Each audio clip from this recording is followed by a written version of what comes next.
Today we're starting something new, a 5-part video blog series. The next 5 weeks are going to cover 5 different areas where parents and professionals of kids with autism get stuck, see little progress, and I'm going to tell you those areas one at a time. Today's episode is going to be on how to get a child from non-vocal, not talking, nonverbal, to talking. And this is an area where people get stuck all the time. We're going to talk about that today.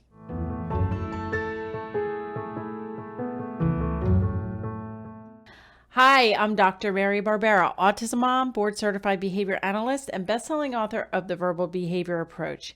Each week, I provide you with some of my ideas about turning autism around. This video blog is going to be a short excerpt about an area where parents and professionals get stuck and see little progress, and I'm going to provide some tips on how to get unstuck. So the first place where people get stuck is going from not talking, non-vocal, non-verbal, whatever you want to call it, not talking to talking. I've seen kids that are, obviously 1 and 2 years of age who are not talking, 3 and 4, but I've also seen, 16-year-olds who are not talking. So talking and communication are 2 different things, but we're not going to talk about communication and augmentative communication devices or sign language or anything like that, which obviously,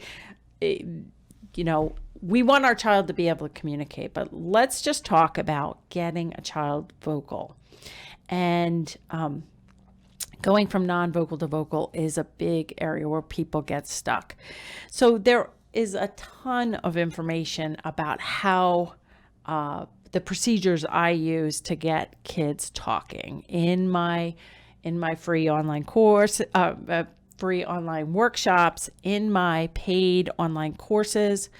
You can go and see the free workshop, which tells you about some of the mistakes people are making and also gives you some idea about whether the online courses that I offer are a good fit for you. So you can find out that at marybarbera.com/workshop.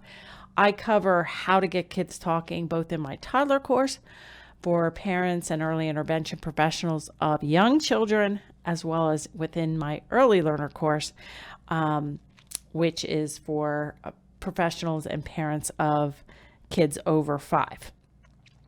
So one of the things you want to do if you have a child that's nonverbal, not vocal, not talking, is really assess whether that is indeed true. Most of the time when I go into independent evaluations, which I don't do anymore, but when I used to do first-time assessments on kids, a lot of times kids were labeled nonverbal when actually they were saying some things. They were saying some sounds, they were saying some word approximations, and they had pop-out words, which are just words that they say here and there. One of the really biggest things that I've done in my courses and my work over the past decade, since I published my book, is I really have focused on multiple control activities. So my shoebox program, for instance, has multiple control. So it is part manned or request, because I'm holding up a picture of something that's preferred, and we have established putting things in a shoebox as a reinforcer. So I might be saying apple, apple, and the child does say apple or some approximation for apple. They are getting the picture to put in the box. And that response of them saying apple or close to it is part manned because they want the picture to put in the box. It's part tact because they can see the picture. It's part echo because I'm saying it first, and it's part receptive listener responding where they're putting the picture in the box if they don't do that on their own. So we establish lots of manned tact echo combinations very quickly with the shoebox program, with potato head, with puzzles, with lots of activities. And that has really made the difference. And one of our course participants in the toddler course just last week posted a video of her grandson saying apple. And she literally wrote 2 weeks prior, when she purchased the toddler course, her grandson was completely nonverbal, and now he has words.